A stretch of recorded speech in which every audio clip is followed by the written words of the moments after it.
Alors, je ne sais pas si le combat vis-à-vis de l'islamisme est perdu, mais en tout cas, ce qui est certain, c'est que les problématiques qui sont mises en avant aujourd'hui par les autorités françaises ne sont absolument pas nouvelles, y compris cette question de la tentation de discuter avec les fils du pays, puisqu'il est important de mentionner le fait que le groupe de soutien à l'islam et aux musulmans qui a été mentionné dans votre reportage est dirigé par Yad Aggali, qui est un ancien diplomate malien qui a lui-même négocié, y compris avec la France, les négociations de certains otages dans les années 2000 ou début Mmh. 2010. Donc c'est vraiment une question qui est extrêmement sensible et je pense que la colère aussi exprimée par Emmanuel Macron, y compris l'année dernière lors du sommet de Pau, était également due Ouais, à ce qui était perçu comme des ambiguïtés maliennes ouais. par rapport à l'ensemble de ces acteurs.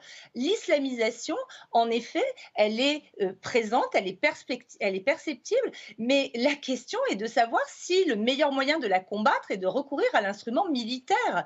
Est-ce qu'aujourd'hui, il n'est pas nécessaire d'opposer un projet politique à Mmh. celui qui est promu par ces acteurs qui ne sont pas comparables à ceux qui ont commis des attentats contre le Bataclan.